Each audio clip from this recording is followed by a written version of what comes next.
নমস্কার, আমি শুভ্রকান্তি চ্যাটার্জি। আমার ইউটিউব চ্যানেল সেলেস্টিয়াল ইনবক্সে প্রথমেই আপনাদের সকলকে স্বাগত জানাচ্ছি। 2023 সাল প্রায় শেষের পথে এবং আমরা 2023 সালের প্রায় শেষ লগ্নে এসে উপস্থিত হয়েছি। আমাদের নতুন বছর অর্থাৎ 2024 সাল শুরু হতে চলেছে। 2024 সালে আমাদের রাশিচক্রের শেষ রাশি অর্থাৎ মীন রাশির জাতক জাতিকাদের এই 2024 সাল কেমন যেতে পারে, আজকে আমি সেই বিষয়ে কিছু কথা বলবো। প্রথমেই আমি মীন রাশি নিয়ে আপনাদের একটা অতি সংক্ষিপ্ত ধারণা দেওয়ার চেষ্টা করছি। মীন রাশি হচ্ছে আমাদের রাশিচক্রের দ্বাদশতম রাশি বা আমাদের যে রাশিচক্রের শেষ রাশি। মীন রাশির অধিপতি হচ্ছে বৃহস্পতি।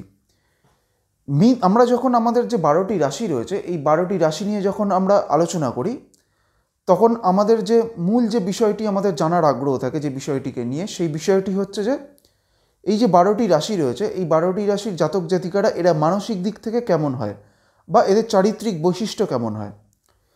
এই বিষয়টিকে বুঝতে গেলে আমাদের মূলত দুটি বিষয়কে আগে মাথায় রাখতে হবে। প্রথমত, সেই নির্দিষ্ট রাশিটি প্রকৃতিগত দিক থেকে কেমন রাশি, এবং দ্বিতীয়ত সেই নির্দিষ্ট রাশিটি আমাদের যে পঞ্চতত্ত্ব সেই পঞ্চতত্ত্বের কোন তত্ত্বকে নির্দেশ করছে।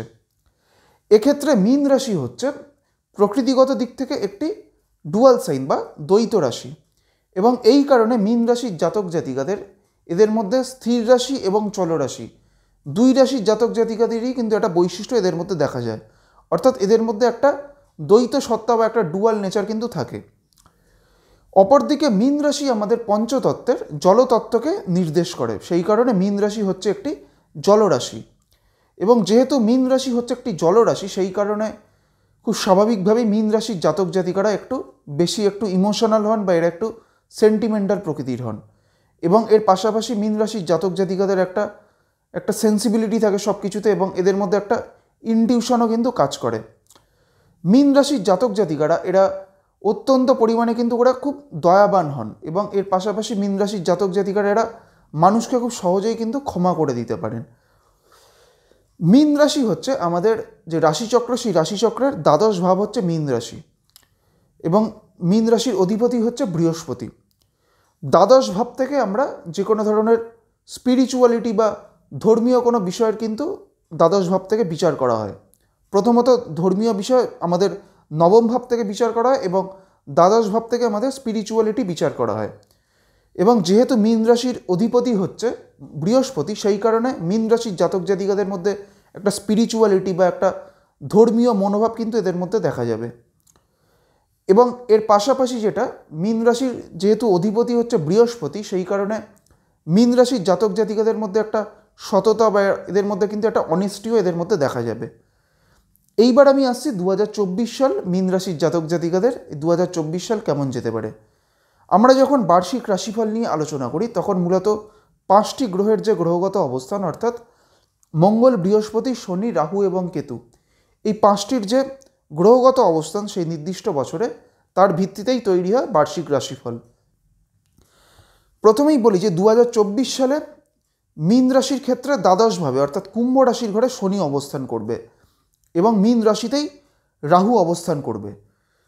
যেহেতু মীন রাশি সাপেক্ষে দ্বাদশে শনি অবস্থান করবে এবং শনির দৃষ্টি থাকবে মীন রাশির ষষ্ঠভাবে, অর্থাৎ যে ভাব থেকে আমরা যে কোনো ধরনের রোগ ভোগ বা অসুখ বিসুখের বিচার করে থাকি সেই ষষ্ঠভাবে কিন্তু দ্বাদশপতি শনির দৃষ্টি থাকবে।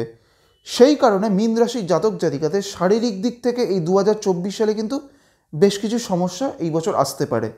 সেই দিক থেকে মীন রাশির জাতক জাতিকাদের শারীরিক দিক থেকে যথেষ্ট পরিমাণে কিন্তু সচেতন থাকতে হবে। মীন রাশির ওপর যেহেতু এই মুহূর্তে রাহু অবস্থান করছে এবং 2024 সালটা পুরোটাই মীন রাশিতে রাহু অবস্থান করবে, সেই কারণে মীন রাশির জাতক জাতিকাদের তাদের জীবনযাত্রায় কিন্তু একটা অস্থিরতা তৈরি হবে বা একটা টার্বুলেন্স কিন্তু থাকবে, এবং তাদের মানসিকভাবেই কিন্তু একটা অস্থিরতা তৈরি হবে। বিভিন্ন ক্ষেত্রে তাদের একটা মানসিক দুশ্চিন্তা তৈরি হওয়ারও একটা প্রবণতা এই 2024 সালে থাকবে।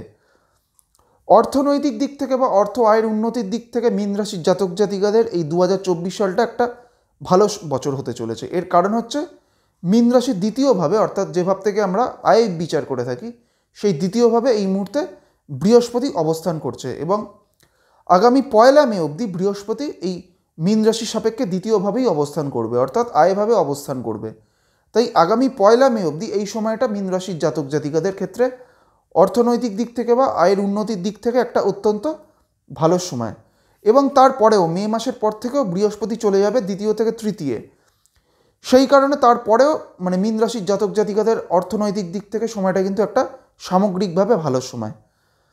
কর্মজীবনের দিক থেকে মীন রাশির জাতক জাতিকাদের যেহেতু বৃহস্পতি দ্বিতীয় অবস্থান করে দশম ভাবকে দৃষ্টি প্রদান করছে, অর্থাৎ কর্মভাবকে দৃষ্টি দিচ্ছে, সেই কারণে মীন রাশির জাতক জাতিকাদের 2024 সালের মে মাস অবধি সময়টাও কিন্তু তাদের কর্মজীবনের দিক থেকে একটা ভালো সময়। মীন রাশির যারা চাকরি করছেন তাদের ক্ষেত্রেও এই মে মাসের মধ্যে কিন্তু একটা চাকরিতে পদোন্নতির সম্ভাবনা থাকবে। তবে মীন রাশির যারা ব্যবসা করছেন তাদের ক্ষেত্রে এই 2024 সালটা কিন্তু খুব একটা আশানুরূপ রেজাল্ট তারা খুব একটা ভালো পাবেন না। যে কারণে মানে যেহেতু মীন রাশির ক্ষেত্রে সপ্তমভাবে, অর্থাৎ যে ভাব থেকে আমরা ব্যবসা বা যে কোনো ধরনের পার্টনারশিপ বা এই বিষয়গুলোকে আমরা বিচার করে থাকি, এবং সেই সপ্তমভাবেই যেহেতু কেতু অবস্থান করছে, সেই কারণে মীন রাশির জাতক জাতিকাদের ব্যবসায়িক দিক থেকে এই 2024 সাল কিন্তু খুব একটা অনুকূল যাবে না। মীন রাশির ক্ষেত্রে এই মুহূর্তে যেহেতু দ্বিতীয়ভাবে বৃহস্পতি অবস্থান করছে, সেই কারণে মীন রাশির জাতক জাতিকাদের পারিবারিক দিক থেকেও এই 2024 সালের মে মাস অবধি পারিবারিক দিক থেকেও একটা কিন্তু খুব ভালো সময়। এই সময় পারিবারিক দিক থেকে কোনো সাফল্য আসার বা পরিবারে কোনো শুভ সংবাদ এই বিষয়গুলো আসারও একটা সম্ভাবনা এই মে মাসের মধ্যে থাকবে। মীন রাশির জাতক জাতিকাদের এই 2024 সালে নতুন কোনো ধরনের বৈবাহিক কোনো যোগাযোগ বা বৈবাহিক কোনো সম্পর্ক স্থাপনেরও একটা সম্ভাবনা থাকবে। মীন রাশির যারা শিক্ষার্থীরা রয়েছেন তাদের ক্ষেত্রে এই 2024 সালটা কিন্তু একটা অত্যন্ত একটা ভালো সময়, বা এই 2024 সালটা একটা শিক্ষার্থীদের ক্ষেত্রে একটা খুব ভালো বছর হতে চলেছে। মীন রাশির ক্ষেত্রে আরেকটি কথা বলবো যে আগামী 15ই মার্চ মঙ্গল প্রবেশ করবে কুম্ভ রাশির ঘরে, অর্থাৎ যেভাবেই মানে যে কুম্ভ রাশিতেই অর্থাৎ দ্বাদশভাবে মীন রাশির ক্ষেত্রে শনি অবস্থান করছে, এবং এই দ্বাদশভাবেই মঙ্গল এবং শনির একটা কনজাংশন তৈরি হবে। সেই কারণে মানে মীন রাশির জাতক জাতিকাদের এই 15ই মার্চ থেকে 23শে এপ্রিল এই যে সময়টা মঙ্গল এবং শনির যে কনজাংশনটা থাকবে মীন রাশির ক্ষেত্রে দ্বাদশভাবে, এবং মঙ্গল এবং শনি উভয়ই ষষ্ঠ ভাবকে দৃষ্টি প্রদান করবে, তাই 15ই মার্চ থেকে 23শে এপ্রিল এই সময়টা মীন রাশির জাতক জাতিকাদের তাদের শারীরিক দিক থেকে এই সময়টা কিন্তু একটু সাবধানে থাকতে হবে। এবং এর পরেও 23শে এপ্রিলের পর মঙ্গল চলে আসবে মীন রাশির ঘরে, এবং 23শে এপ্রিল থেকে 1 জুন অবধি মঙ্গল অবস্থান করবে মীন রাশির ঘরে, এবং মীন রাশিতেই কিন্তু যেহেতু রাহু অবস্থান করছে, সেই কারণে মঙ্গল এবং রাহু একত্রিত হয়ে মীন রাশির জাতক জাতিকাদের মানে তাদের ক্ষেত্রে মানে রাশির মানে ঘরেই আর কি মঙ্গল এবং রাহু একত্রে অবস্থান করবে আগামী 1 জুন অবধি। তাই 23শে এপ্রিল থেকে 1 জুন এই সময়টা মীন রাশির জাতক জাতিকাদের কিন্তু যে কোনো দিক থেকে, বিশেষ করে শারীরিক দিক থেকেই হোক বা যে কোনো ধরনের গুরুত্বপূর্ণ সিদ্ধান্ত নেওয়া থেকে এই সময়টা আপনাদের বিরত থাকার মানে আপনারা চেষ্টা করবেন। সবশেষে এটাই বলবো, নতুন বছরে আমার সকলের জন্য শুভকামনা রইল, এবং সকলের জীবন আরও আনন্দময় হয়ে উঠুক এটাই প্রার্থনা করি। নমস্কার।